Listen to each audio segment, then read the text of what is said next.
Quando nós pensamos nas Nações Unidas, nós pensamos exatamente nisso. Uma organização política que une as nações. Isso parece algo digno de elogios. E a pergunta é, será que isso é tudo? Vocês se lembram que na Torre de Babel Deus separou as nações? Agora, se vocês observarem a sede das Nações Unidas em Nova York, vocês verão que é de fato um edifício notável. É um edifício grande chamado Nações Unidas. Ele é um edifício grande e o nome Nações Unidas foi cunhado pelo presidente Franklin D. Roosevelt dos Estados Unidos. E foi usado na Declaração das Nações Unidas, de janeiro de 1942, durante a Segunda Grande Guerra Mundial, quando representantes de 26 nações prometeram que seus governos continuariam combatendo o que eles chamavam de as forças do eixo. Este é um nome interessante, forças do eixo. Hoje há outro eixo contra o qual se combate, e esse é conhecido como eixo do mal. Vocês já ouviram falar disso? A precursora das Nações Unidas foi a Liga das Nações, e essa era uma organização concebida em circunstâncias similares durante a Primeira Guerra Mundial e estabelecida em 1919 por meio do Tratado de Versalhes para promover a cooperação internacional e para buscar paz e segurança. Eu estou tirando isso diretamente da página da internet das Nações Unidas. Então não há nada estranho nisso. Isso é apenas história. Em 1945, os representantes de 50 países se encontraram em San Francisco, na Conferência das Nações Unidas. E eles então inventaram um diagrama das Nações Unidas. Os delegados deliberaram com base nas propostas formuladas pelos representantes da China, da União Soviética, do Reino Unido, dos Estados Unidos, em Dumbarton Oaks, Estados Unidos, em agosto a outubro de 1944. Foi então assinada no dia 26 de junho de 1945. 50 países. A Polônia não estava representada e se tornou um dos 51 países membros originais. Então ela passou oficialmente a existir em 24 de outubro de 1945, quando a proposta tinha sido ratificada pela China, França, União Soviética, Reino Unido, Estados Unidos e pela maioria dos outros signatários. E no dia 24 de outubro, celebra-se, então, a fundação das Nações Unidas. Agora, vamos dar uma olhada nesse diagrama, nessa proposta das Nações Unidas. Isso é uma história muito interessante. Bem, Arthur Balfour, vocês se lembram desse nome? Nós já o usamos antes. Ele fazia parte dos apóstolos de Hort. Vocês se lembram de Hort? Ele era o professor que ajudou a produzir os textos gregos que mudaram a ênfase da Bíblia e removeram muitos dos aspectos do poder de Jesus Cristo e da soberania da palavra de Deus. Os apóstolos eram uma sociedade secreta que funcionava naquela época, e Hort era membro e Arthur Balfour também era. Além disso, Arthur era o presidente da Sociedade para Pesquisa Psíquica e logo se tornou o primeiro-ministro da Inglaterra e foi importante na Primeira Liga das Nações. E esse ministro se tornou também, é claro, participante ativo da escritura do diagrama ou da proposta inicial da Liga das Nações. E foi essa proposta que formou a base das Nações Unidas. E não somente ele comandava a Sociedade de Pesquisa Psíquica, que tinha encontros frequentes em sua casa, mas iniciou um grupo chamado a Sociedade Sintética, cujo objetivo era criar uma única religião mundial. Essa é uma parte interessante da história. Ele convidou Frederick Myers, da Sociedade de Pesquisa Psíquica, e juntos eles criaram o preâmbulo de todas as religiões. Isso inclui o dogma de que os espíritos que já se foram podem se comunicar conosco. E, obviamente, se você faz parte de uma sociedade assim, você tem que aceitar essa situação. Então vocês percebem que embutido nisso tudo está o desejo de unificar as religiões. Agora vamos dar uma olhada em algumas figuras históricas das Nações Unidas. Alger Hiss se tornou o secretário-geral em exercício depois do estabelecimento das Nações Unidas. Em 16 de abril de 1945, nessa edição da revista Time, ele é chamado de um dos jovens mais brilhantes do Departamento de Estado. Foi Hiss e Joseph Johnson, que depois se tornou secretário dos Bilderbergers. Percebam que as sociedades secretas estão nisso. Foram eles que escreveram a maioria das propostas iniciais das Nações Unidas. Esses maçons de postos elevados, os Bilderbergers, foram os responsáveis por essas propostas. Agora, nós sabemos em que eles criam. Nós já fizemos uma palestra sobre isso e, de vez em quando, eu vou falar dessa palestra. Tendo como modelo a Constituição da Rússia e o Manifesto Comunista, e isso é muito interessante, então a Constituição da União Soviética é quase idêntica à Constituição das Nações Unidas, se vocês não sabiam disso. E aí estão todas as referências. Tudo que eu estou dizendo é citação, eu estou apenas lendo. Então, por favor, não fiquem zangados comigo. Se vocês querem ficar zangados, fiquem zangados com quem iniciou essa coisa. Eu não tenho nada a ver com isso. Lembre-se que eu também falei numa palestra anterior que as pessoas responsáveis por tentar unir todas as nações, colocando-as sob um único governo e por trás dos bastidores, unificar todas as religiões, isso não foi tudo dito em aberto, no domínio público. Isso pertencia mais ao domínio secreto. Winston Churchill foi um. Ele era responsável, claro, depois da guerra, em estabelecer esta organização como um todo. A criação de uma ordem mundial autoritativa é o último objetivo que nós devemos perseguir. E as Nações Unidas formaram parte disso. Charles de Gaulle também foi muito importante. As nações devem se unir em um único governo ou perecerão. Então, todos eles tinham a mesma filosofia. E havia esse homem, eu não sei nem como pronunciar o nome dele, Tryggve, o primeiro secretário-geral oficial das Nações Unidas. Ele era um membro elevado do Partido Trabalhista Social Democrático da Noruega, que, por falar nisso, era uma espécie de ramificação da Terceira Comunista Internacional. E então veio este homem, Dag Hammarskjöld, e ele foi o segundo secretário-geral. Ele era um socialista sueco que abertamente defendia políticas comunistas. E então veio U Thant, terceiro secretário-geral, que era marxista. Então vocês percebem como a filosofia foi programada desde o início. Agora, eu não quero que vocês pensem que esse era um método para produzir o anticapitalismo, porque os Estados Unidos também assinaram esta proposta. Então, por que os Estados Unidos assinariam algo que era, obviamente, tão contrário à sua própria filosofia? Bem, se você se lembra do princípio hegeliano, no qual duas posições antagônicas são estabelecidas no mundo, sendo que não é nenhuma das duas que se quer alcançar. O que você quer, de fato, é uma síntese intermediária. Então, o que você vê de fato são socialistas na função suprema de secretários-gerais. Mas se essas pessoas têm propensões marxistas ou propensões capitalistas neste nível, isso não faz a menor diferença. Com isso, o método quer criar é uma síntese, que é o tipo de governo que se deseja a partir de tudo isso. Então, deste caos, você eventualmente consegue o que você quer. Agora, esse U Thant, claro, um dos primeiros secretários-gerais, ele disse: os federalistas mundiais defendem diante de nós a visão de uma humanidade unificada, vivendo em paz, debaixo de uma ordem mundial. O coração desse programa, uma única sob a lei mundial, é realista e passível de ser alcançado. Isso é apenas para lembrar o que nós já dissemos antes. E é claro, por trás dos bastidores, sempre você tem o papado. Como vocês podem ver em todas estas palestras, o papado está sempre muito envolvido em tudo. Aqui está o Papa Paulo VI com o secretário-geral U Thant. Agora, este homem era marxista. Bem, vamos colocar dessa forma. Publicamente, ele defendia uma agenda marxista. Mas se você fosse de fato um iniciado, uma pessoa de dentro, ele de fato não tinha essa agenda. Isso era apenas uma questão de aparências, como Hegel também diria.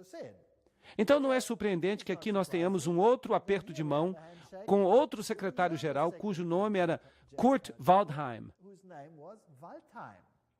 Agora, qual que era a agenda ou qual que era a visão política de Waldheim?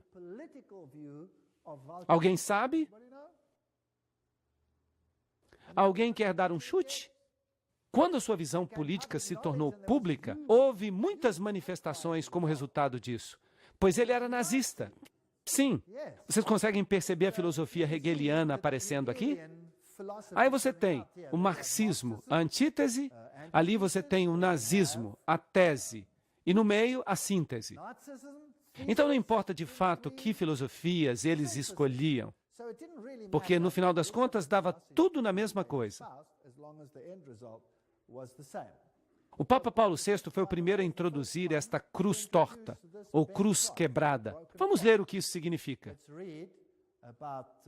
O Papa Paulo VI escreveu uma encíclica papal que convocou as nações a que abandonassem sua soberania para formar um governo mundial. O Papa estava por trás disso. Este era um pedido do próprio Papa. E essa cruz torta? Aqui temos uma citação para vocês. Papa Paulo VI. O Papa Paulo VI usou um símbolo sinistro usado pelos satanistas do século VI, que foi revivido na época do Segundo Vaticano. Trata-se de uma cruz torta ou quebrada, na qual se apresenta a figura repulsiva ou distorcida de Cristo, que os magos e feiticeiros da Idade Média tinham usado para representar o termo bíblico da marca da besta. Esta é uma citação interessante. E não apenas o Papa Paulo VI, mas também os seus sucessores, os dois João Paulos, carregaram esse objeto e o apresentaram às multidões para que fosse reverenciado. E eles não tinham a menor ideia que o símbolo representava o anticristo. Bem, esta é uma citação muito interessante sobre a cruz torta e o que ela representa. Bem, estas são as pessoas que estão por trás das Nações Unidas.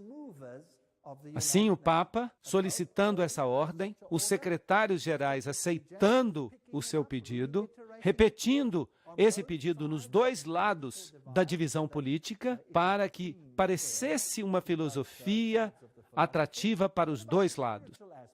Agora, e o aspecto espiritual? Há uma organização interfé que é chamada de Templo da Compreensão.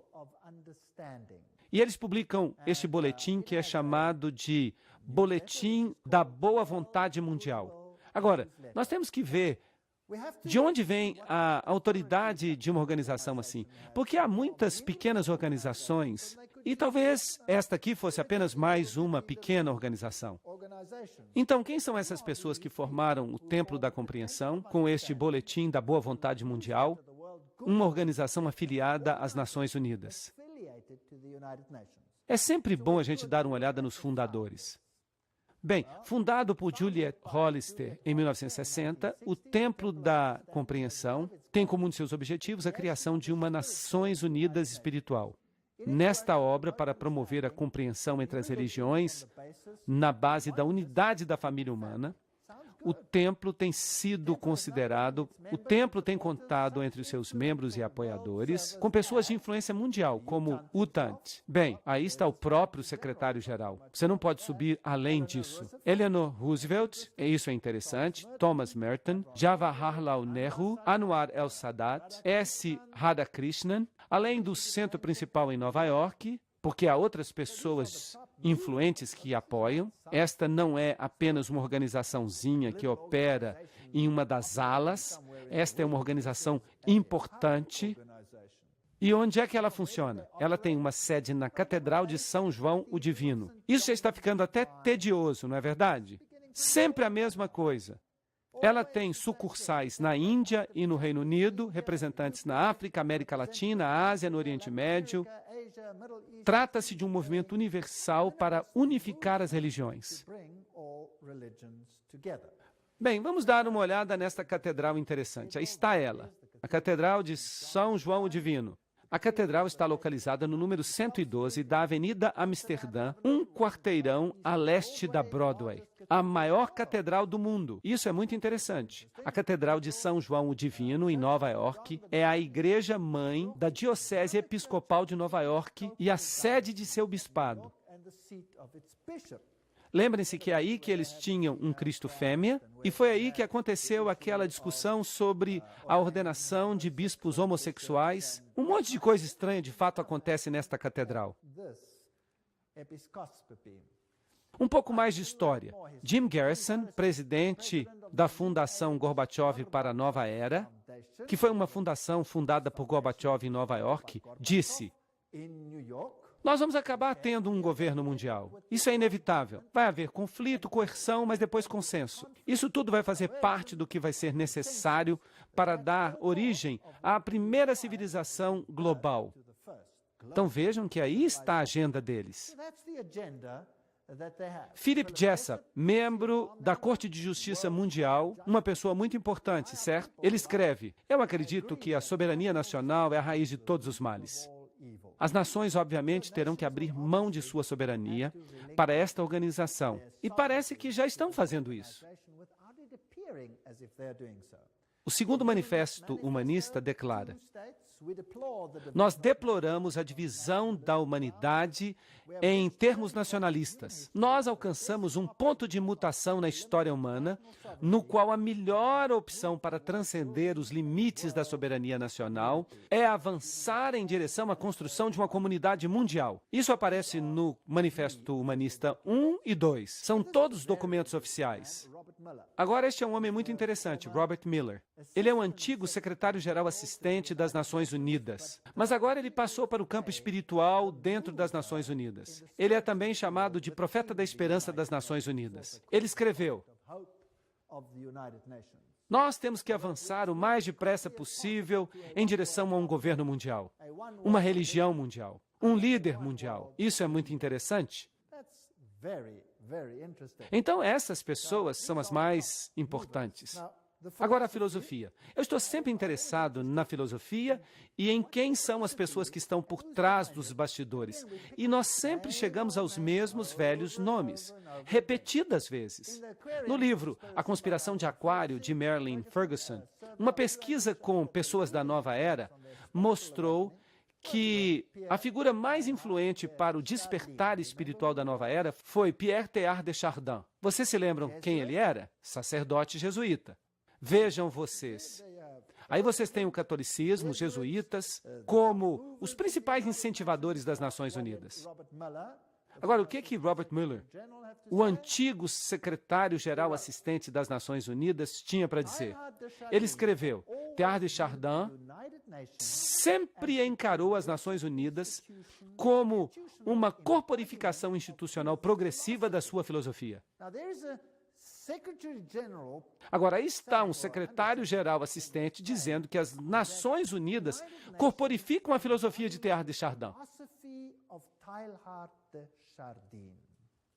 Agora, o que Teilhard de Chardin disse? Eu já mencionei uma parte da filosofia dele, mas vamos dar uma outra olhada com mais detalhes. Ele escreveu: embora sua forma ainda não seja completamente discernível, a humanidade amanhã despertará para um mundo pan-organizado. Um mundo pan-organizado. Bem, ok. O que mais ele tem a dizer? Teilhard de Chardin influenciou o seu amigo Padre de Breverie, que inspirou seus colegas que começaram um amplo processo de elaboração global e a longo termo das Nações Unidas. Isso afetou muitas nações ao redor do mundo.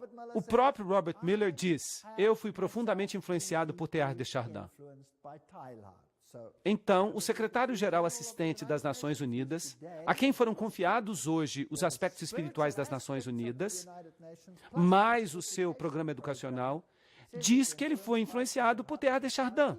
E Robert Miller escreve em seu livro O que eles mais me ensinaram foi a felicidade, dizendo: qualquer pessoa que gosta de Teilhard de Chardin reconhecerá nessa transcendência espiritual o que ele anunciou enfaticamente como o próximo estágio de nossa evolução. Então, vai haver uma transcendência espiritual daquilo que parece ser político para o espiritual. Bem, nós já vimos na palestra anterior que Teilhard de Chardin era um sacerdote jesuíta francês, eugenicista, marxista, panteísta, evolucionista, que talvez tenha estado envolvido naquele famoso embuste do homem de Piltdown. Ele era humanista e é conhecido como o pai da Nova Era. Trata-se de um homem muito influente, e ele parece ter estado muito ocupado. Ele sonhava com o fato de que a humanidade um dia se uniria a Deus e que perceberia sua divindade no chamado ponto ômega. Essa crença inspirou muitos líderes da nova era de hoje. De fato, Chardin é um dos escritores mais frequentemente citados pelos principais ocultistas da nova era. Eu também disse isso quando nós estávamos discutindo o movimento da nova era. Eu só estou lembrando vocês disso. Então nós podemos ficar unificados com Deus. E essa então seria a aparência do homem. E vejam que eu tirei isso diretamente da página dos jesuítas na internet. Eles todos falam dessa síntese evolucionária. O mundo da mente e do espírito. O mundo físico e o mundo da mente e do espírito. A união desses dois. E aqui estão algumas de suas citações. Vamos ver alguns detalhes mais. Este é o espírito da filosofia das Nações Unidas. Interessante. É uma lei do universo que em todas as coisas haja uma existência anterior. Antes de qualquer forma, há sempre uma forma anterior, menos evoluída. Nós todos estamos evoluindo em direção à divindade. Vejam que ele está dizendo que todos nós estamos nos tornando deuses. Que filosofia maravilhosa. O que eu estou propondo é que nós estreitemos a lacuna entre o panteísmo e o cristianismo, trazendo o que poderíamos chamar de alma cristã do panteísmo ou o aspecto panteísta do cristianismo. Que fascinante, hein? Deus está em tudo. Deus não é uma entidade separada. Nós mesmos somos deuses, fazemos parte de Deus. Quem é panteísta acredita nessas coisas. Eu só posso ser salvo quando eu me tornar um com o universo. Essa é também a filosofia do budismo. Eu acredito que o Messias, a quem nós aguardamos, a quem nós todos, sem dúvida, aguardamos, é o Cristo universal, ou seja, o Cristo da evolução. Bem, essa é a filosofia de Teilhard de Chardin. Não é interessante? Então, infelizmente, eu não posso concordar com um único J dessa filosofia. Ela não é bíblica. De fato, ela é uma blasfêmia. Uma convergência geral das religiões em relação ao Cristo universal que nos satisfaz a todos. Foi isso que Teilhard de Chardin disse no livro Cristianismo e Evolução. Isso é uma citação. Foi ele que disse. A convergência da religião que satisfaz a todos. E ele via as Nações Unidas como a corporificação desta filosofia. Esta me parece ser a única conversão possível do mundo e a única forma pela qual uma religião do futuro pode ser concebida. Isso significa que todos devem se unir. O que nós vamos obter se todas as religiões se unirem e enterrarem todos os emblemas de suas diferenças? Cria-se uma dor de separação, um caos, que excede a dor da unidade. Será que isso é compreensível? É assim que se faz. Essa é a filosofia hegeliana. Essa é a filosofia da maçonaria. Na próxima fase haverá a unidade ou a dor inexplicável. Essa é a escolha. E qual das duas vai ser que a humanidade vai escolher? A que dói menos, obviamente, para sobreviver. Agora, vamos dar uma olhada em todos esses secretários gerais. Vamos tentar descobrir se eles, de fato, abraçam essa filosofia ou não. Este é Dagmar Agnikau Hammarskjöld. Ele foi secretário-geral das Nações Unidas de 10 de abril de 1953 a 18 de setembro de 1961, quando ele morreu num acidente de avião, e ele era o quarto filho do primeiro-ministro da Suécia durante os anos da Primeira Guerra Mundial. Agora, o que ele fez nas Nações Unidas? Bem, uma das primeiras coisas que ele fez foi produzir ou criar uma sala de orações. Aí está ela, do lado esquerdo. Uma pedra no meio da sala tem muita coisa a nos dizer. Podemos imaginá-la como um altar, vazio não porque não haja Deus, não porque ele é um altar a um Deus desconhecido, mas porque é dedicado ao Deus a quem o homem adora, sob muitos nomes e muitas formas. Que interessante. Aí está, então, uma sala de orações que tem só um altar de pedra que é construído com a forma de um retângulo, se vocês observarem, que tem certos significados interessantes. E todo o edifício, toda a sala, tem a forma de um trapezoide. Agora, o que isso quer dizer? Bem, aí também está o olho que tudo vê, e esse símbolo que nós vemos aqui está entre os hititas. É também o símbolo, se você olhar com cuidado, das Nações Unidas. Tem uma coroa de louros e tem a face voltada para cima no lugar exato onde é substituído pela terra. Talvez a melhor forma de compreender o que o olho que tudo vê representa é examinar a arquitetura da Sala de Meditação das Nações Unidas, em Nova York. A sala de meditação tem a forma de uma pirâmide, um trapezoide, sem a pedra de cima. Do lado de dentro, a sala tem pouca iluminação, mas vindo do teto está um raio de luz focado que se irradia até um rude altar de pedra. Na parede que está bem em frente, temos um mural moderno fantástico. E ele dinamicamente está cheio de símbolos do ocultismo, contendo 27 triângulos de várias configurações, uma mistura de pano de fundo preto, branco e colorido. E também uma linha vertical em forma de cobra. No centro está o olho que tudo vê, que atrai a atenção de milhões que visitam as Nações Unidas, com sua imagem surpreendente de suspeita e onipresença. Esta é uma citação de Tex Mars. E vejam algumas citações mais. A sala de meditação se volta para o norte e noroeste. Para entrar na sala, deve-se proceder das trevas para a luz. De fato, a ordem mediana da Irmandade Satânica é chamada de a Ordem do Trapezoide. E Anton LaVey, o fundador da Igreja de Satanás, se refere a um princípio do ocultismo conhecido como a Lei do Trapezoide. Então parece que nós temos uma sala cheia de ocultismo, e que é dedicada a um Deus que pode ser servido sob qualquer nome. O que eu conheço tem um nome apenas. E Robert Miller, o padrinho espiritual das Nações Unidas e antigo secretário-geral, ele escreve o seguinte: podem-se contar várias histórias tocantes da transformação espiritual que as Nações Unidas têm realizado, a tal ponto que este pequeno lugar na Terra está se tornando terra sagrada. Por exemplo, o economista racional e intelectual Dag Hammarskjöld teve um encontro com Deus nas Nações Unidas e encontrou ali inspiração para sua obra como servo do mundo nos místicos da Idade Média. Vejam que ele não encontrou a sua inspiração da Bíblia. Ele a encontrou onde? Dos místicos. E nas suas extremidades, a sua decoração está cheia de espiritualidade e misticismo. Aí está. Essas são as palavras das próprias Nações Unidas ou de seus representantes, dizendo de onde esta inspiração veio. Agora vamos voltar um pouco até Foster e Alice Bailey.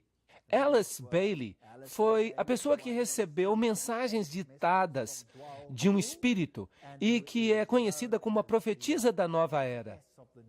Eles começaram um grupo chamado Boa Vontade para o Mundo, uma ONG oficial dentro das Nações Unidas.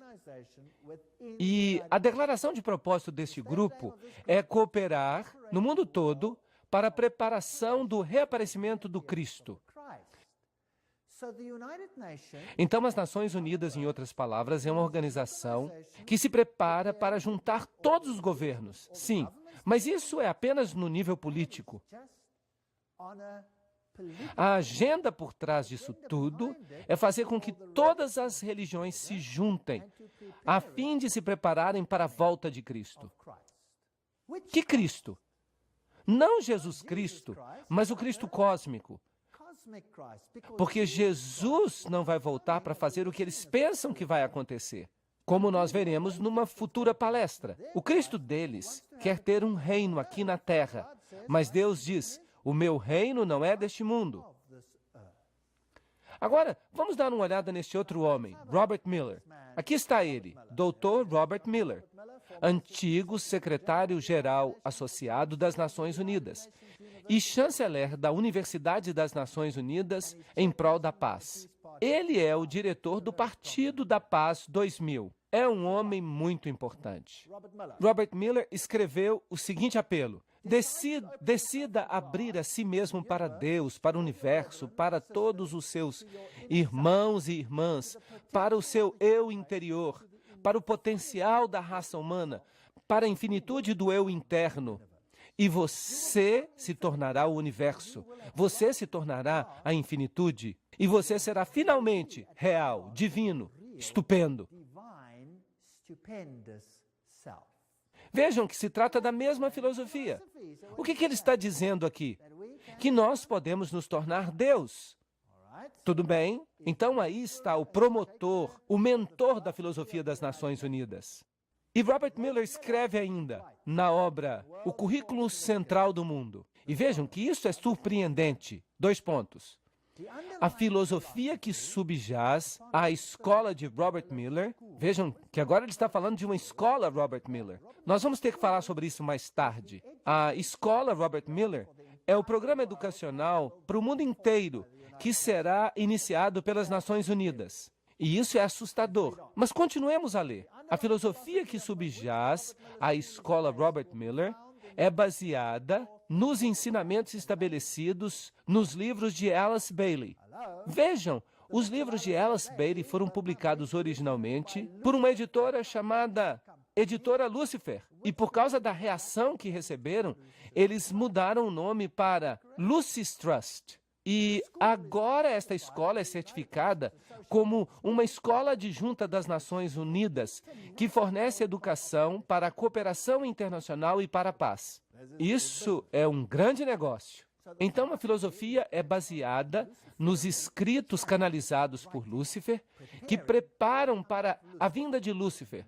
E lembrem-se do que eles disseram, que eles estavam bem abertos para isso. Alice Bailey alega que a evidência do crescimento do intelecto humano, juntamente com as linhas receptivas necessárias para a preparação da nova era, pode ser vista no planejamento de várias nações e nos esforços das Nações Unidas para formular um plano mundial. Deste ponto de partida, há um desdobramento. 3 fatores ocultistas governaram o desenvolvimento de todos esses planos. Agora vocês entendem por que eu chamei esta palestra sobre as Nações Unidas de a agenda do ocultismo? Porque Alice Bailey diz que há 3 níveis de ocultismo. E Robert Miller diz, sim, nós seguimos os escritos de Alice Bailey. Ela não foi muito explícita, mas ela declarou, dentro das Nações Unidas está o germe e a semente de um grande grupo internacional de meditação e reflexão. Um grupo de pensamento de homens e mulheres educados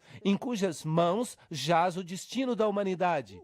Puxa vida, isso está sob o controle de muitos discípulos do 4º raio, e se vocês pudessem perceber, o seu ponto de foco meditativo está no plano budista da intuição, o plano sobre o qual toda atividade hierárquica de hoje é encontrada. Não se pode ser mais ocultista do que isso. O que ela está dizendo é que o âmago central das Nações Unidas é controlado por gente que está sob o controle de Lúcifer. É isso que ela está dizendo. Ela está dizendo que tudo isso é demoníaco. São suas palavras e não as minhas. Eu só estou lendo. Helena Petrovna Blavatsky, fundadora da Teosofia, ela foi a precursora, claro, dos livros de Bailey. E a Teosofia foi, então, levada por Annie Ward Besant para lá. E, então, de lá foi levada para Alice Bailey. E aqui está a grande invocação que vai ter que ser lida e decorada por toda criança no futuro. Do ponto de luz dentro da mente de Deus, que o raio de luz saia para as mentes dos homens, que a luz desça sobre a terra. Do ponto de amor dentro do coração de Deus, que o amor saia para os corações dos homens, que Cristo retorne à terra. Mas este Cristo não é Jesus Cristo. Do centro onde a vontade de Deus é conhecida, que o propósito guie as vontades diminutas e pequenas dos homens. Oh, que legal, parece bem pejorativo. O propósito que os mestres conhecem e servem. Que arrogância! Do centro que nós chamamos a raça dos homens, que o plano de amor e luz funcione e que ele possa selar a porta onde habita o mal. Isto é interessante. Que porta é essa onde habita o mal que deve ser selada? Bem, se você entende alguma coisa de ocultismo, você saberá que eles chamam a luz de trevas e as trevas de luz, e que eles dizem que Jesus é o mal. Nós lemos todas essas citações quando nós demos uma palestra sobre aquele assunto. Eles a selam, porque ali habita o mal. Que a luz e o amor e o poder restaurem o plano da terra. Restaurem que plano? Restaurem o plano de quem? E o plano daquele que a fez não é restaurado. Bem, quem separou as nações? Deus separou as nações. E qual é o foco das Nações Unidas? Unir as nações. Então eles querem restaurar aquilo que o mal bagunçou com este movimento brilhante de confundir as línguas. Bem, então continua dizendo, em resumo, que Deus e o diabo se confundem já por 4.500 anos. Quem está de fato no controle, então? Bem, aqui está Annie Besant, na sua roupa de grau 33 da maçonaria.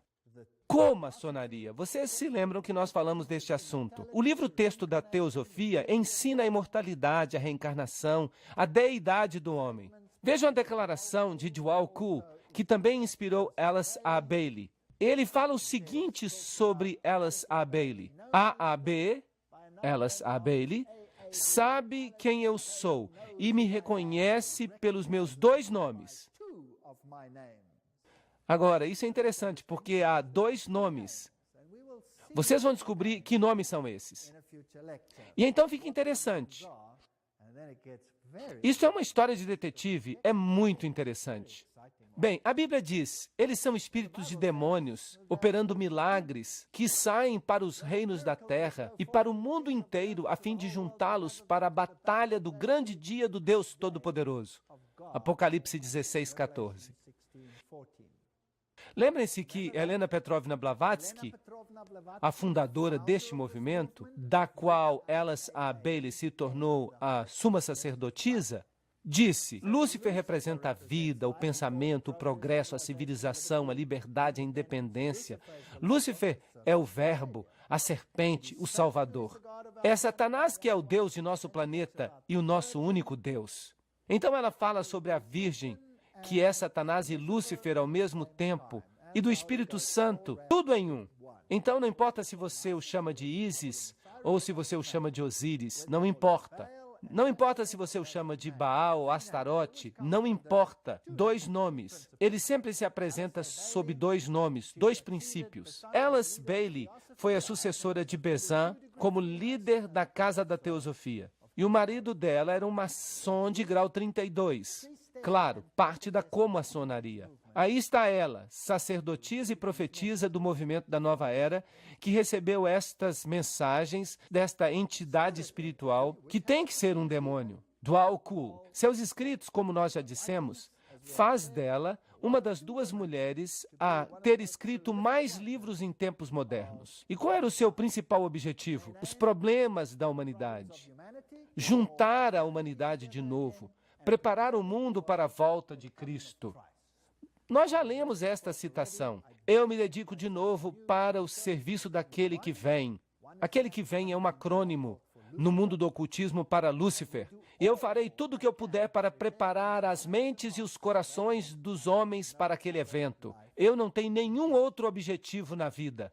E ela escreve ainda, o homem do Tibete, e ela está falando de Djwhal Khul, me pediu para anunciar que quando ele está falando de Cristo, ele está se referindo ao seu nome oficial como cabeça da hierarquia. O Cristo trabalha para todos os homens, sem levar em consideração a sua religião. Ele não pertence ao mundo cristão mais do que ao mundo budista, ou maometano, ou qualquer outra fé. Não há necessidade que alguém pertença à igreja cristã para se afiliar a Cristo. Vejam que ela não está falando então do cristianismo.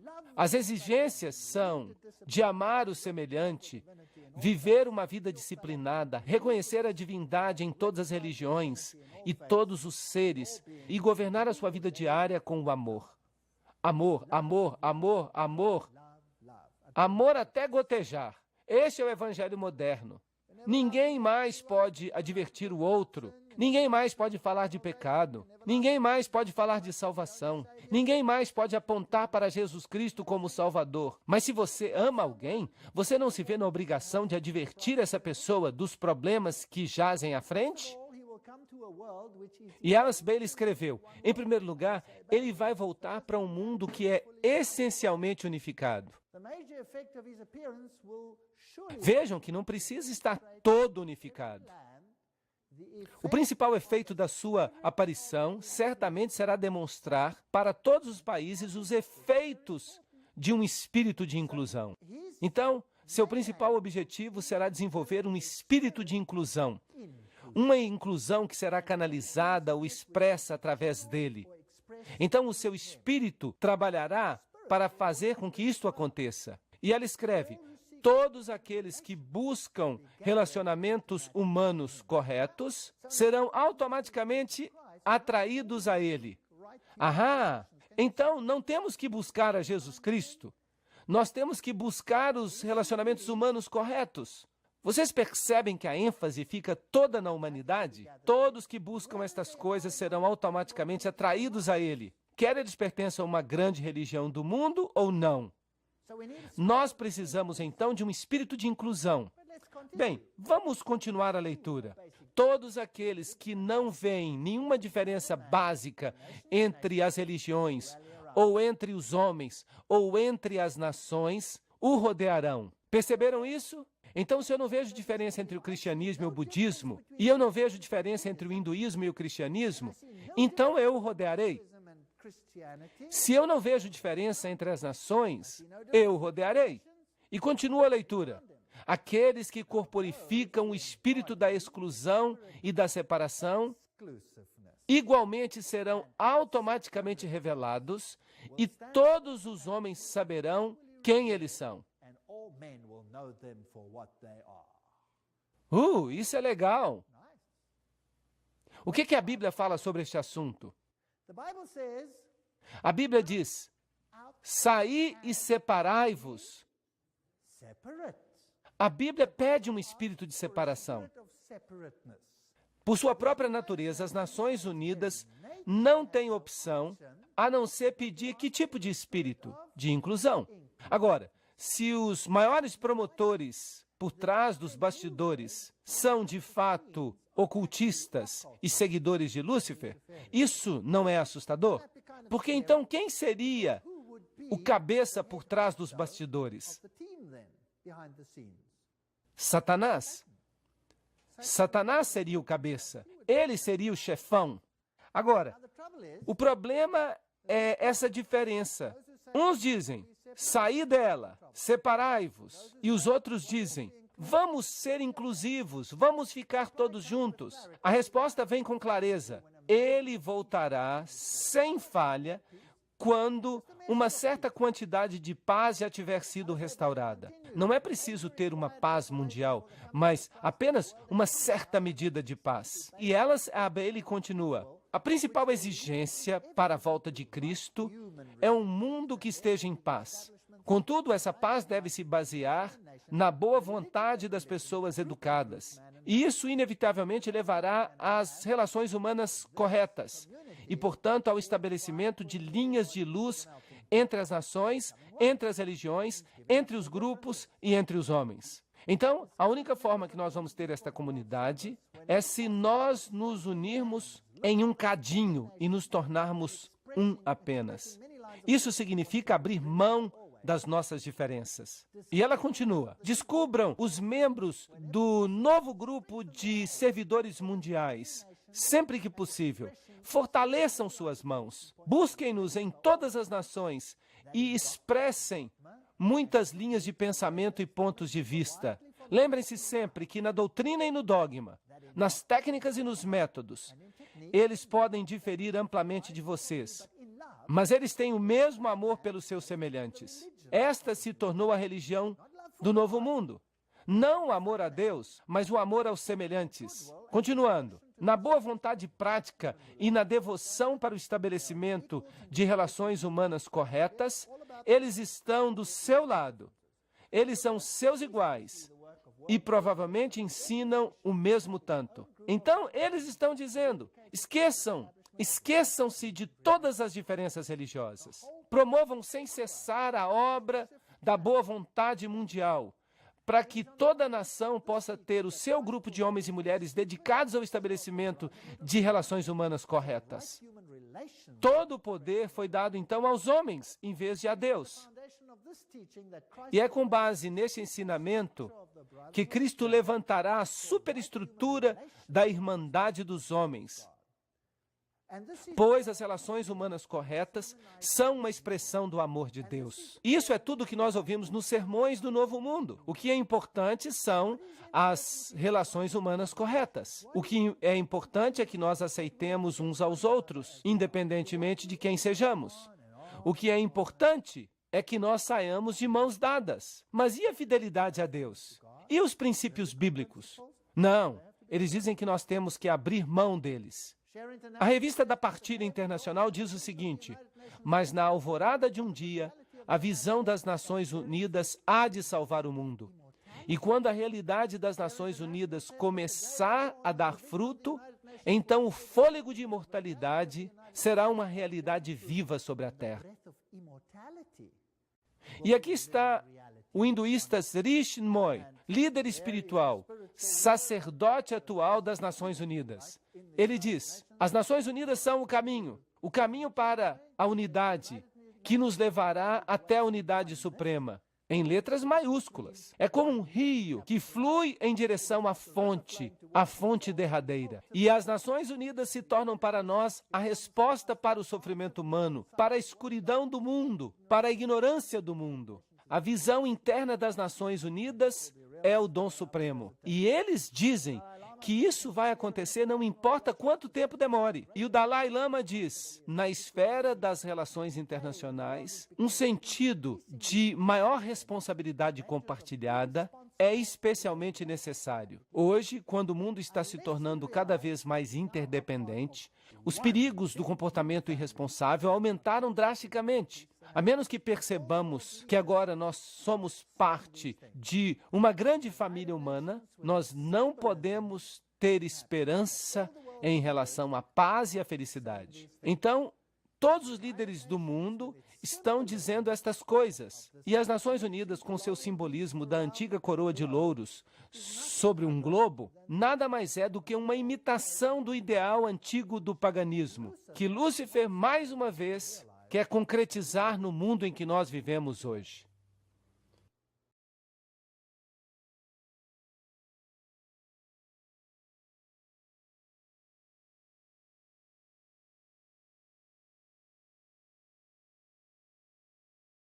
Como já vimos, o símbolo das Nações Unidas é muito semelhante a um velho símbolo hitita. Você tem no centro a face do Deus Sol, e você tem uma rede, uma espécie de teia de aranha, que é o símbolo de Lúcifer. E isso tudo está em volta da Terra.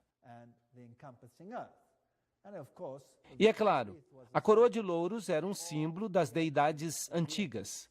E nós percebemos que está tudo junto aqui. Nós somos o mundo. Esse foi o tema da celebração de 50 anos das Nações Unidas.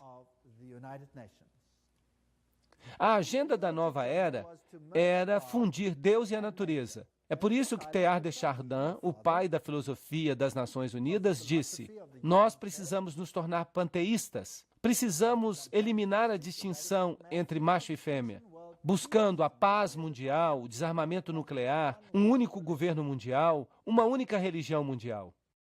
E quais são as organizações que defendem isso? As Nações Unidas, é claro, o Conselho de Relações Estrangeiras, a Comissão Trilateral, o Grupo Bilderberger, a Fundação Gorbachev e o Clube de Roma.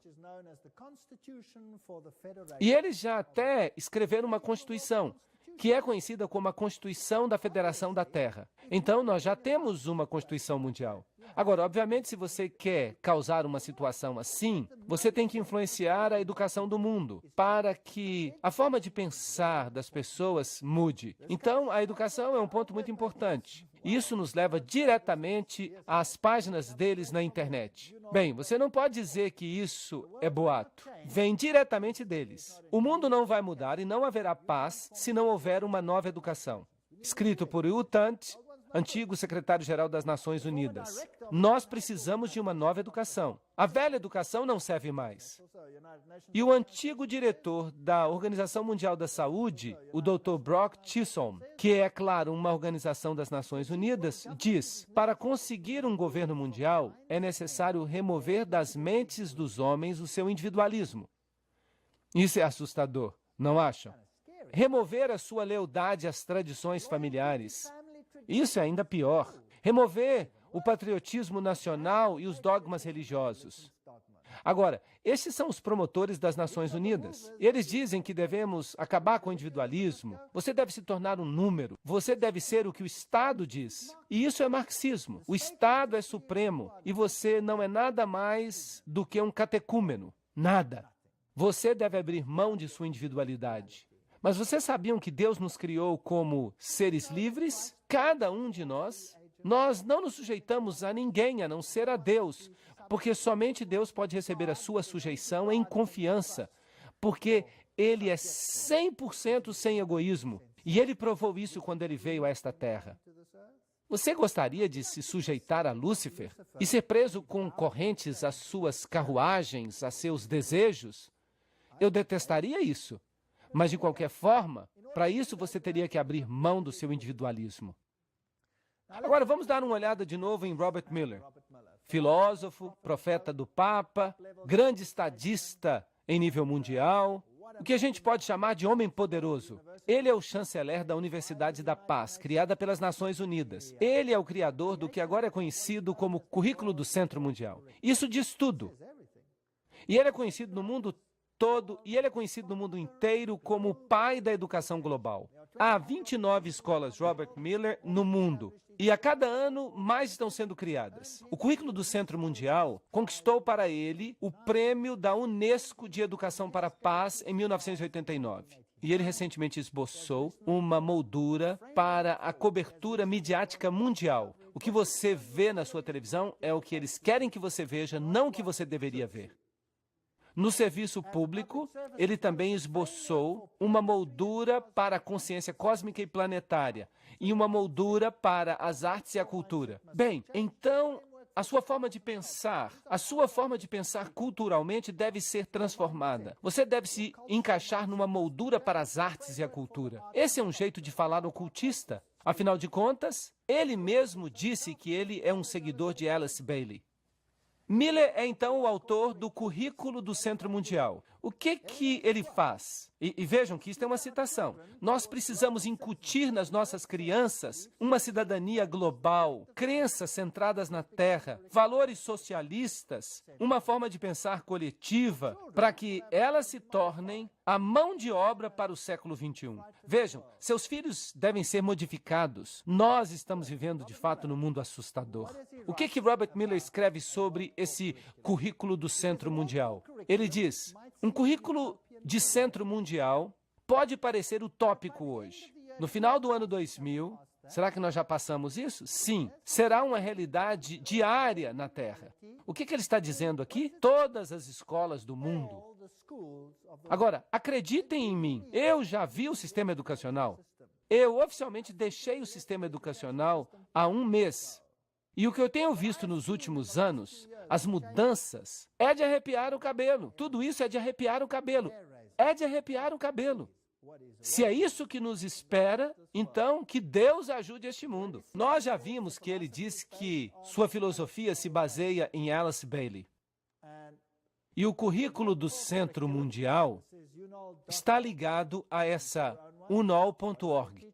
E qual é o seu ensinamento? O nosso lar planetário, a paz no universo, em um lugar por vez. Tudo isso faz parte de histórias evolucionistas. A família da humanidade, essa humanidade global, o milagre da vida individual e os centros coordenadores do mundo, tudo isso está aí. As escolas internacionais Robert Miller, o que será que elas ensinam? Bem, elas têm, por exemplo, o Instituto Xamã. E eles têm todos esses interessantes símbolos do ocultismo e as coisas que eles representam. Eleusis, olhos que tudo veem, a psicologia humanística. E esse aqui é um dos pontos de ensinamento das escolas Robert Miller. Um facilitador xamânico, astrólogo, operador do círculo sagrado, autor do livro Iniciação e Astro-Xamanismo. Ele fala aos guias interiores. E o que mais? Ele diz que a oficina oferece ferramentas práticas para a jornada até as dimensões estáticas, além do tempo convencional. Ele diz, o programa inclui jornadas xamânicas, uso de tambores, festas cerimoniais, recuperação da alma, conexão com os guias e espíritos. Isto é espiritismo do pior tipo. E isto é proibido na Bíblia. Não admira que a Bíblia não faça parte dos livros desta organização. E Robert Miller diz, no nível mundial, as Nações Unidas adotaram uma estratégia de desenvolvimento econômico mundial. Alimento, agricultura, este é o Plano de Alimento Mundial. E um plano de saúde mundial, um plano de alfabetização mundial, um plano de emprego mundial, um plano de indústria mundial. Eles já planejaram cada detalhe de nossas vidas. Agora, outra organização que é muito importante é a Unesco. Vamos dar uma olhada na Unesco.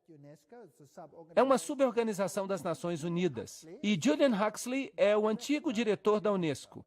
Ele foi escolhido humanista do ano. Ele é um filósofo ateu, membro do Bureau Colonial Comunista, da Sociedade Britânica Fabiana e um signatário do Segundo Manifesto Humanista. Na minha opinião, essa não é uma boa recomendação. E tem mais. Archibald MacLeish, membro da Caveira e Ossos, escreveu a Constituição da Unesco. Então ele deve também ser membro dos Illuminati, como nós vimos naquela palestra sobre o segredo por trás das organizações secretas. Portanto, foram maçons que ajudaram a criar a organização. Sendo homem internacional, MacLeish é um fervoroso defensor da União Mundial. E aqui está outro, Niebuhr. Ele é o cofundador da Unesco e ele assinou o SIECUS. Agora, o que significa isso? Apareceu em 1969 e eles imprimiram isso na revista New York Times. O que é SIECUS? Vejam o que dizem os seus fundadores. É a posição do SIECUS que o controle de natalidade deveria ser disponível a todos, inclusive aos menores, que devem desfrutar dos mesmos direitos de acesso livre e independente ao controle de natalidade que as demais pessoas. É a posição dos SIECUS que o uso de materiais sexuais explícitos, às vezes chamados de pornografia, pode servir a uma variedade de necessidades importantes na vida de inúmeros indivíduos. Que povo legal esse das Nações Unidas! E é por isso que, nas nossas escolas primárias agora, faz parte obrigatória do currículo que nós tenhamos detalhes sexuais explícitos, explicados, todos em nome de se prevenirem doenças sexualmente transmissíveis. E ali também incluem os atos mais estranhos e libidinosos. De fato, nossas universidades estão oferecendo o título de doutor honorário àqueles que são mais pervertidos neste assunto. Sim, é verdade. E Huxley, que foi o primeiro diretor, disse, em seu programa educacional, a Unesco pode enfatizar a necessidade última de uma unidade política mundial e familiarizar todos os povos com as implicações da transferência de sua soberania plena, etc., etc. Vejam que são todos pássaros de uma mesma pena. E a própria Unesco explica, se a Unesco é atacada em termos de que ela está ajudando a preparar as pessoas do mundo para um governo mundial, é um erro nós precipitarmos negações e declarações apologéticas. Sejamos francos, o trabalho da Unesco é ajudar a criar e promover os elementos da cidadania mundial. Diante desta acusação, nós devemos admitir de todas as formas e em todos os momentos. É isso que a própria Unesco diz. Então, eles não negam nada. Sob a orientação de Huxley, eles prepararam um guia para professores. Agora, eu gostaria que os pais prestassem atenção. Por favor, todos os que têm crianças, anotem isso. O que é esse livro Guia das Nações Unidas para os Professores? Este livro diz que é quando se destruírem o amor à pátria e o patriotismo, é que será dado o primeiro passo na educação da criança para a cidadania mundial. Vamos olhar outras coisas que este livro-guia tem. No volume 5, na página de abertura, está escrito: na sala de aula com crianças com menos de 13 anos de idade. Quando a criança entra na escola, a sua mente já foi profundamente marcada e marcada de forma prejudicial pelas influências anteriores, geralmente acontecidas no lar. Oh, isso é interessante. Então, isso precisa ser mudado. Então, quem é que está colocando esses pensamentos prejudiciais nas mentes das crianças? Os pais. Isso precisa ser mudado. Então, o objetivo da Unesco é mudar a estrutura mental de seus filhos, fazer com que eles se voltem contra os valores que os pais ensinaram e colocaram em suas mentes. Isso não é desrespeitar o quinto mandamento? Sim ou não? Honra teu pai e tua mãe para que se prolonguem os teus dias. Na página 8, o livro fala aos professores: o jardim da infância tem um papel significante a desempenhar na educação das crianças. Não somente ele pode corrigir muitos dos erros aprendidos no lar, mas também pode preparar a criança para que ela se torne membro, com a idade de 7 anos, de um grupo de sua própria idade e adquira hábitos para se tornar membro da sociedade mundial. Ahá! Até no jardim da infância. Então, agora os governos do mundo estão dizendo: você deve enviar os seus filhos para a escola numa idade mais tenra. Vocês sabiam disso? Os governos estão todos começando a dizer isso. E a Inglaterra agora passou uma lei. Quando? Este ano. Neste mesmo ano.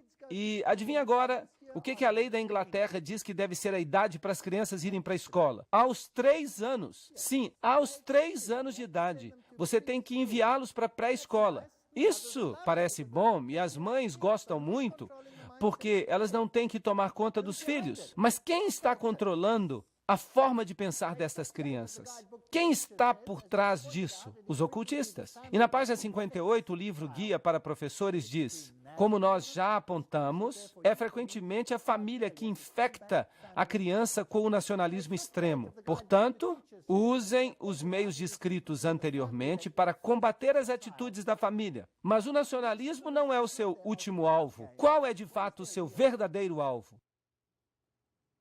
A religião. A religião.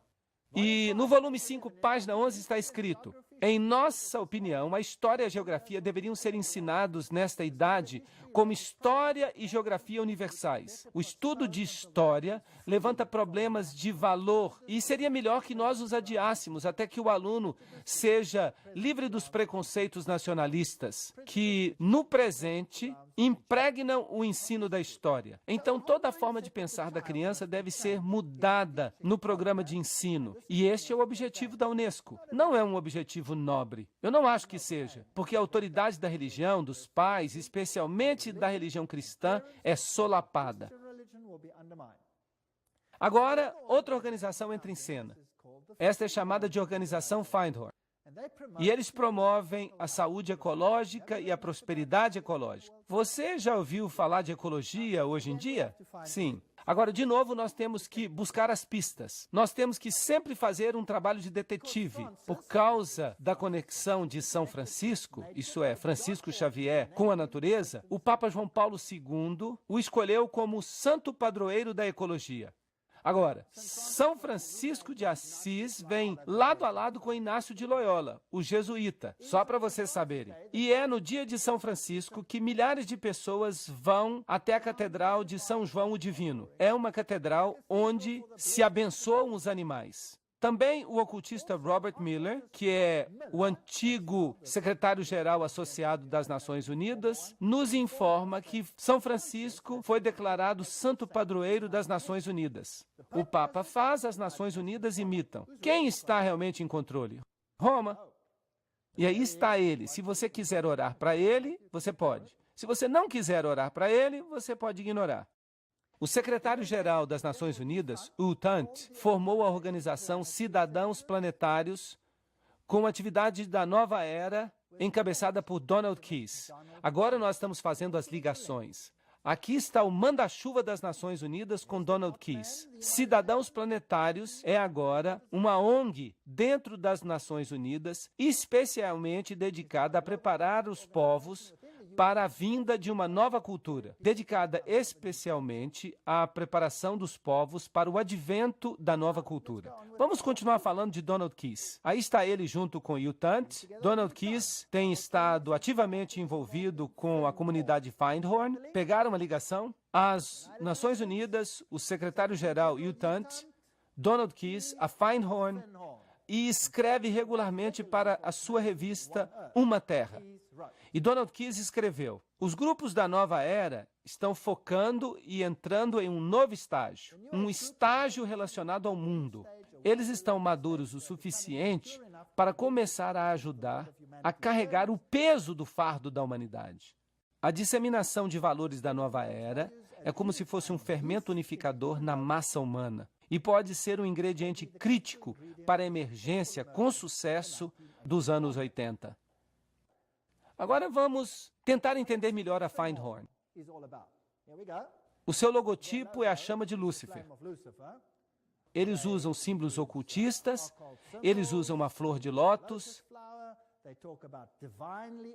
e eles falam sobre sermos divinamente ordinários e divinamente humanos. O que nós estamos falando aqui? Que nós somos Deus. Deus falou a mim. Agora, quem é esse Deus que fala a eles? Bem, vamos perguntar ao seu porta-voz. Este é David Spangler. Aí está um de seus livros, Pai, Místico e Místico Pai. E aí está o que essa educação vai fazer com seus filhos. Vocês sabiam disso?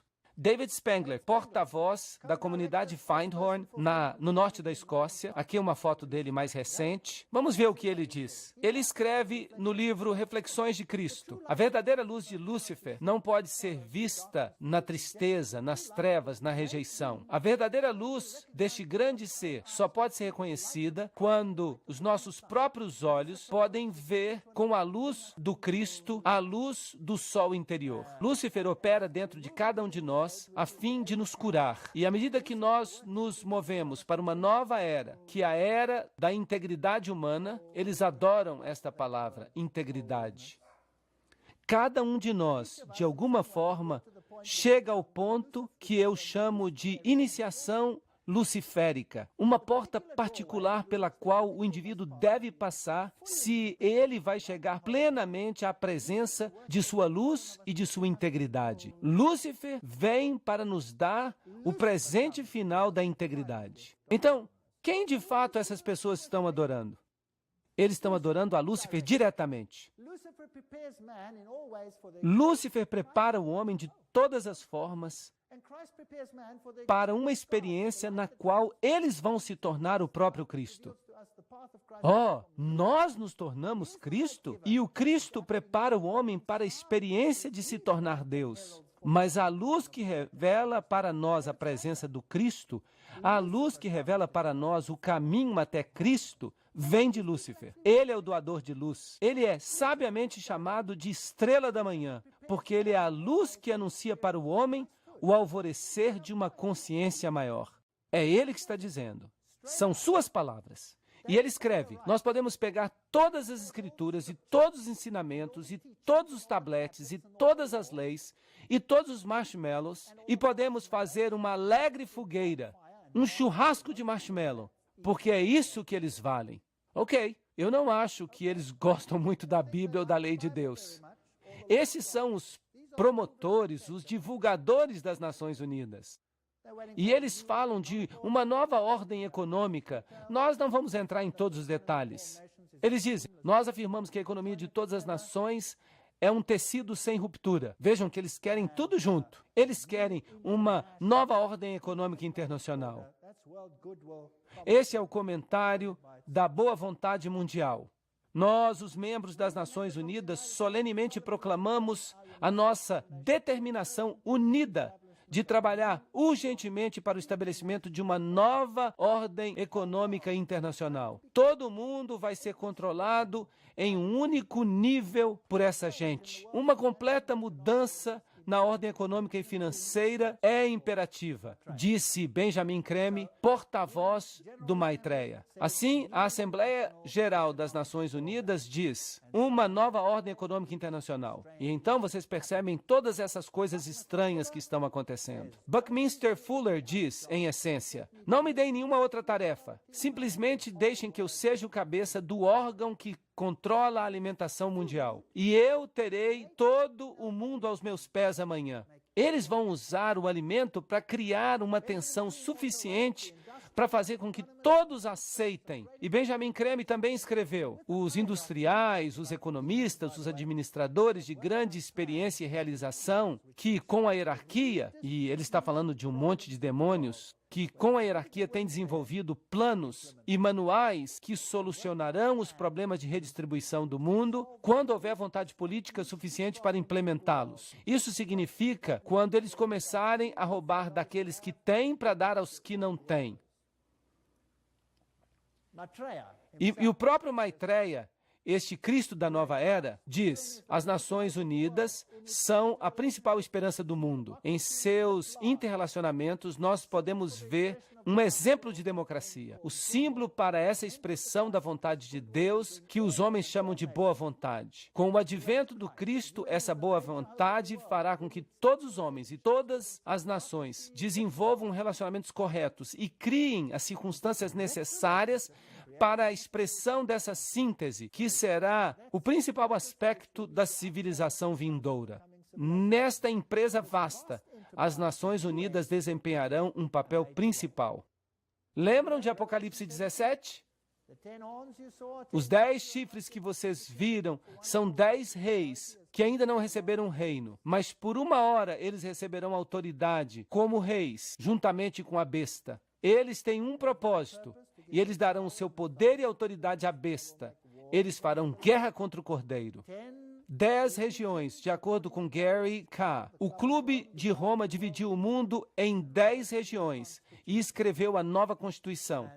E nós temos esta nova civilização. E uma conferência aconteceu no Fairmont Hotel, no auditório maçônico em São Francisco. E um documento da conferência diz: nós estamos experimentando o nascimento da primeira civilização global, uma iniciativa global, oportuna, histórica, em 1995. E foi aí. E eles estavam prontos para isso. A CIA, a OTAN, o MI5, o CFR, todos eles têm símbolos ocultistas. Pena que não tenhamos tempo para entrar em detalhes. A Comissão Trilateral era o 666, o 666 está no Tesouro Americano, SSS, que era a sexta letra original do alfabeto grego, o F é a sexta letra do nosso alfabeto, tudo isso dá 666.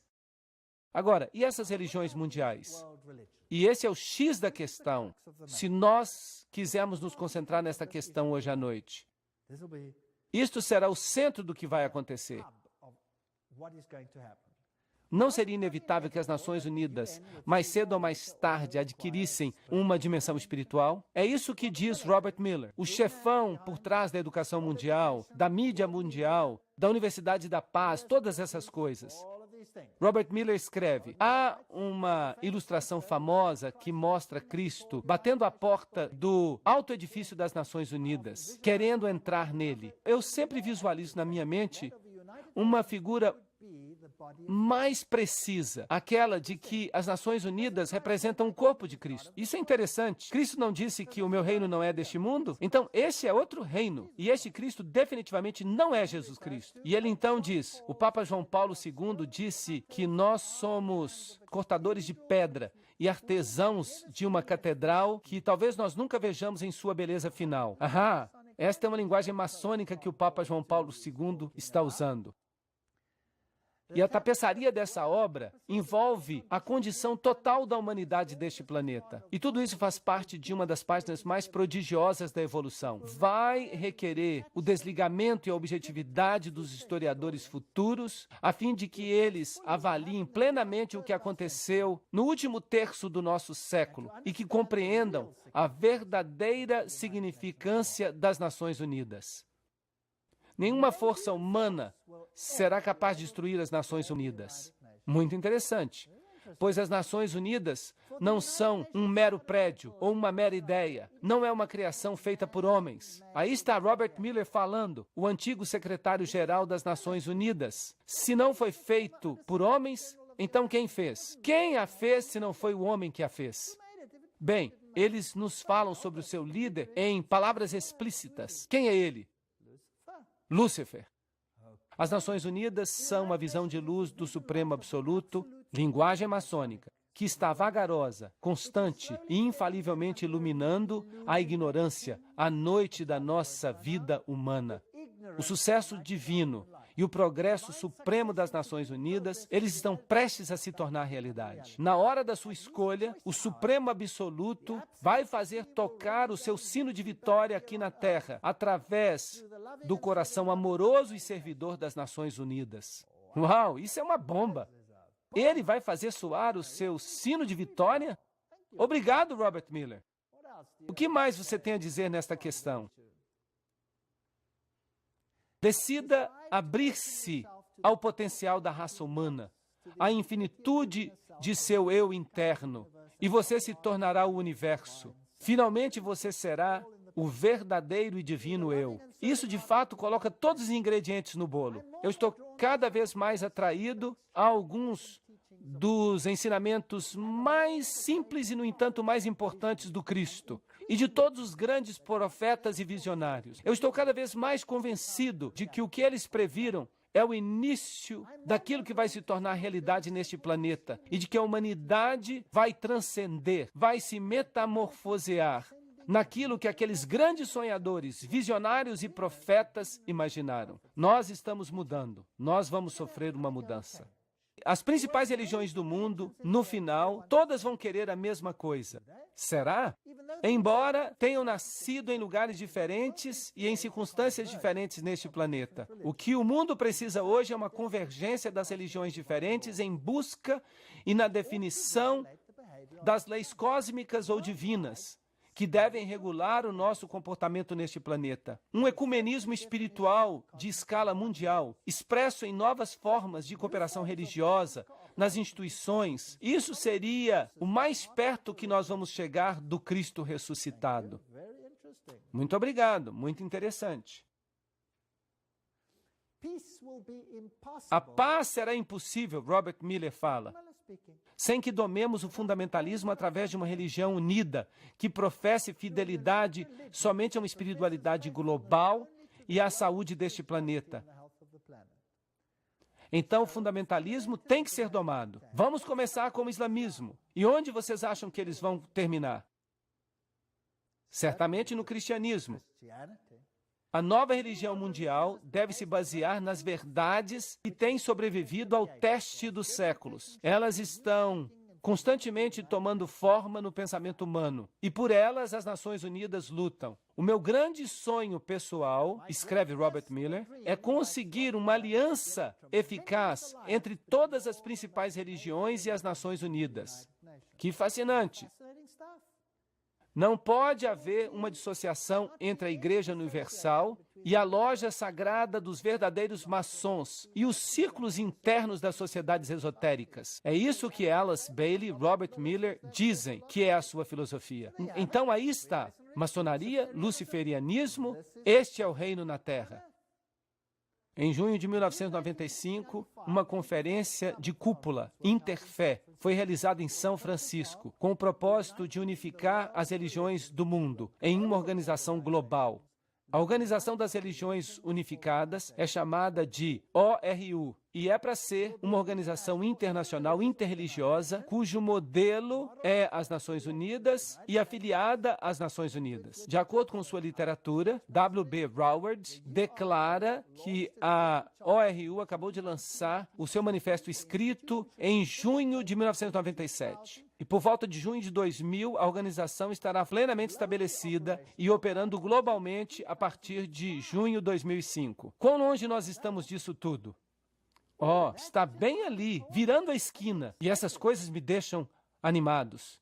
Ela vai cooperar intimamente com as Nações Unidas e suas organizações a fim de complementar a política e a diplomacia das Nações Unidas. Na Conferência Interfé, o bispo anglicano William S. Swing fez o desafio para uma nova civilização global. Ele disse: nós estamos no limiar de uma nova era mundial que pode ser definida por uma polarização crescente que alimenta uma espiral de escalada de conflito e violência, ou pela crescente cooperação global que apela à raça humana para que trabalhe os seus limites nacionais, étnicos e religiosos a fim de servir a um bem maior para o globo. Vocês percebem para onde caminhamos? Robert Miller, e isso é muito interessante, da Dispatch Magazine, diz: não se preocupe se todas as religiões se liguem à Organização das Religiões Unidas. Muitas nações não se filiaram às Nações Unidas no início, mas depois elas se arrependeram e fizeram esforços para se filiar. A mesma coisa aconteceu com a comunidade europeia e será o caso com as religiões mundiais, porque quem quer que fique de fora, cedo ou tarde vai se arrepender. Uau! Agora, isso é fascinante. Para onde caminhamos? Mais cedo ou mais tarde vão se arrepender. Este homem aqui é Joseph Reed. Ele é o subsecretário-geral das Nações Unidas atualmente. E ele está falando numa grande convenção dos Adventistas do Sétimo Dia. E ele vai lhes dizer exatamente quem vai estar no controle. Vamos ouvi-lo.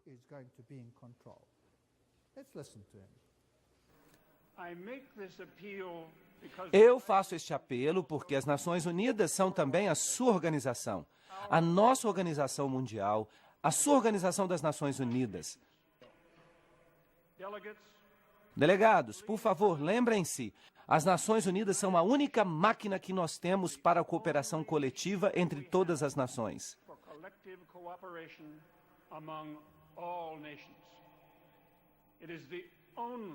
É a única instituição de escala mundial para promover o desenvolvimento. As Nações Unidas são o único mecanismo universal para proteger os direitos humanos. As Nações Unidas são a única moldura que compartilhamos para fortalecer a legislação internacional. Delegados, as Nações Unidas não representam o luxo da vida internacional. A obra das Nações Unidas é de vital importância para a melhoria da vida em nosso planeta. Isso é fascinante. As Nações Unidas são a sua organização. É o único corpo para isso, para aquilo. Agora, esse não foi o discurso que ele escreveu. Ele o leu para o secretário-geral das Nações Unidas. Agora nós temos um problema. Eu não quero fazer parte de uma organização conectada com Lúcifer. Esta é a minha opinião pessoal. As tradições místicas das principais denominações facilmente interagem com as tradições das religiões pagãs do mundo. Práticas de meditação, técnicas de visualização, exercício de respiração estão sendo agora usados para nos conectar com o reino espiritual. Ao fazer isso, esses líderes religiosos, como o Papa e o Dalai Lama, estão todos no mesmo plano. Carta de Discernimento, 1996. Uma religião para todos. O objetivo de uma religião mundial é a boa vontade mundial. Lembrem-se que todas essas são organizações filiadas às Nações Unidas, fundada por gente do mais alto escalão. As igrejas e as religiões mundiais deveriam indicar a unidade em todas as facetas da verdade que promoverão uma plataforma universal, uma plataforma à qual todos os homens, em todos os lugares, poderão pertencer. Essa plataforma deveria incluir a verdade de que todos os homens são divinos. Obrigado! Será que você pode fazer isso? Sim ou não? Eu espero que não. A verdade de que a evolução governa o crescimento do ser humano. Eu não creio nisso tampouco. Todo indivíduo é um Deus, todos os homens são divinos e a evolução existe. O fato da imortalidade e da persistência eterna, a reencarnação, isso tudo vem da divindade essencial de todo homem. Vejam que a Bíblia claramente nos ensina que não existe isso de encarnação, pois Compete a todo homem morrer. Mas eu estou fazendo essas citações diretamente dos seus escritos. A preparação de homens e mulheres de boa vontade é necessária a fim de introduzir novos valores, novos parâmetros, novas atitudes, para preparar a vinda de um mestre mundial, as exigências de uma nova ordem mundial e uma reorganização da estrutura social. Eu mesmo não quero ter nenhuma parte com isso. Eu não quero nada disso. E Alice A. Bailey escreve: as mesmas velhas fórmulas, as mesmas velhas teologias e as mesmas velhas interpretações são agora consideradas adequadas para satisfazer as necessidades e curiosidade moderna do homem. Mas elas não são. A igreja hoje é a tumba de Cristo e a pedra da teologia foi retirada da porta do sepulcro. Uau! Jesus e sua teologia, adeus, adeus. Ela escreve ainda: o dia está amanhecendo em que todas as religiões serão consideradas como emanando de uma única grande fonte espiritual. Tudo será visto como uma união que fornece a raiz da qual a religião mundial universal inevitavelmente emergerá.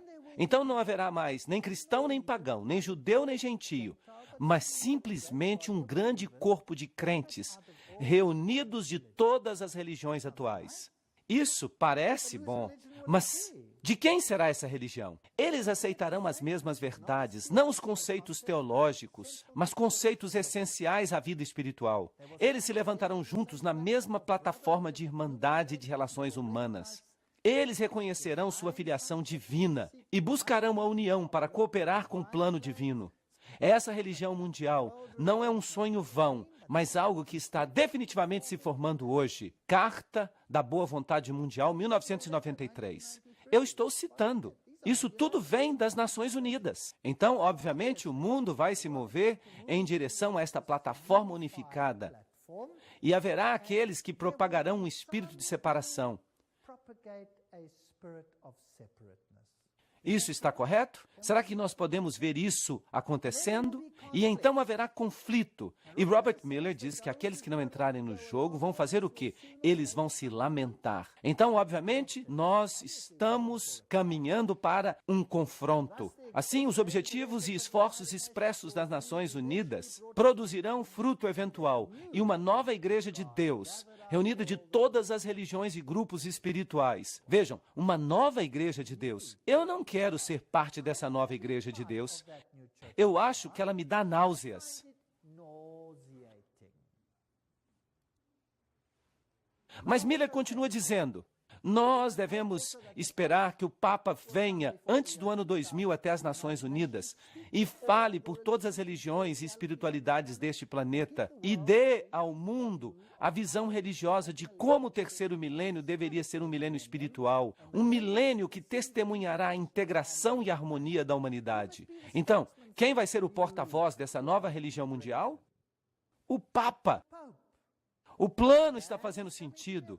A revelação está se desdobrando. Isto é exatamente o que a Bíblia fala que vai acontecer. Em vez de ficarem desanimados e se sentirem miseráveis, levantem a cabeça e comecem a sorrir, porque nós vamos para casa. E isto é animador. As principais religiões do mundo devem apressar dramaticamente o seu movimento ecumênico e reorganizar a unidade de seus objetivos na diversidade dos seus cultos. As religiões devem cooperar ativamente para levar a alturas sem precedentes e uma melhor compreensão dos mistérios da vida e de nosso lugar no universo. A minha religião, certa ou errada, e a minha nação, certa ou errada, deve ser abandonada para sempre nesta era planetária. Vejam que eles não permitem mais que você diga que Jesus é o único caminho. Isso deve ser abandonado para sempre. Mas me desculpem, eu não vou abandonar isso. Eu me recuso. E eles continuam. Nós tivemos essa maravilhosa reunião.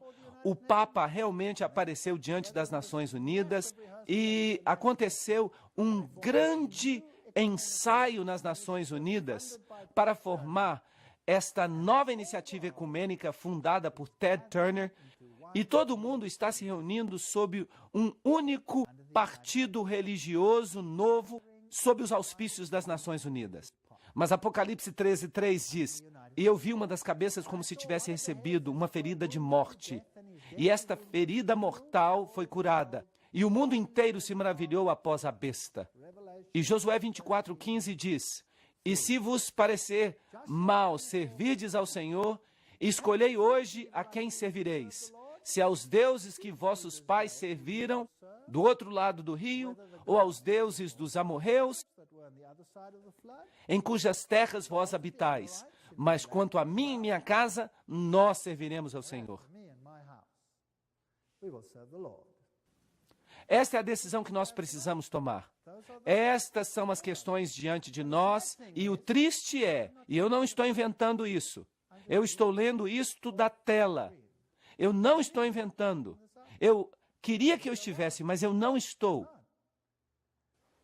Então nós estamos nos encaminhando para uma situação de crise.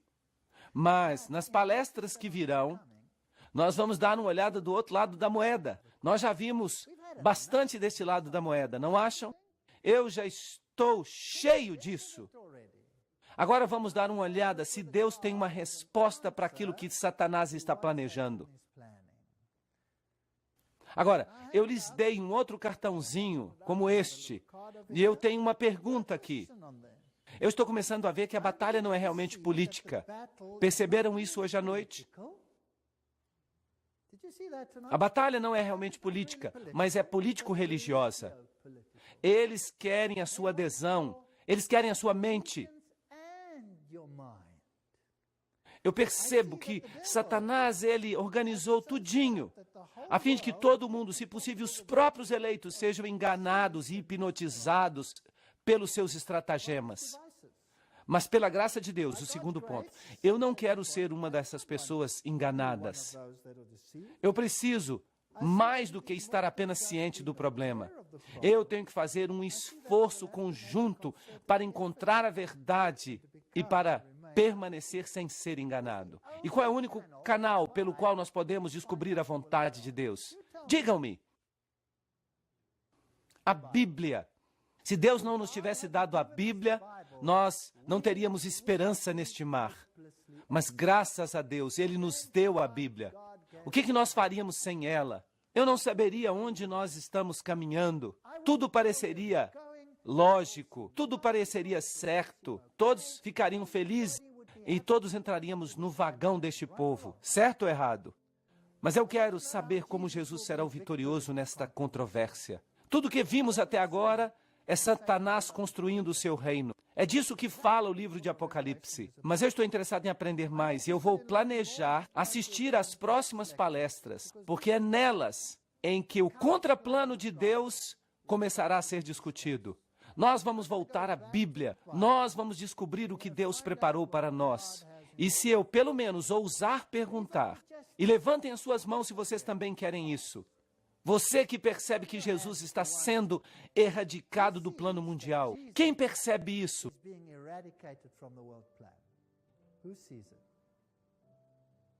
Uau! Está havendo um massacre de Jesus Cristo. E nós fomos pegos nesta batalha. Certo ou errado? Nós simplesmente fomos pegos nesta batalha. Então, que esperança nós temos de mudar o status quo? Nenhuma, nenhuma. Se você pensa que você sozinho vai mudar isso, esqueça. Nós não temos esperança. Qual é a nossa única esperança? Jesus Cristo. Ele é a única esperança. Sem Ele, não somos nada. E é por isso que eu posso me levantar aqui hoje, porque eu sei que não há nada que eu possa fazer, mas Ele pode fazer algo. Ele pode possibilitar que eu me levante aqui e fale a vocês. Isso não é maravilhoso? Todas as coisas são possíveis. Vocês sabiam que eu já apresentei essas palestras numa loja maçônica? Sim, todas as coisas são possíveis. Absolutamente maravilhoso.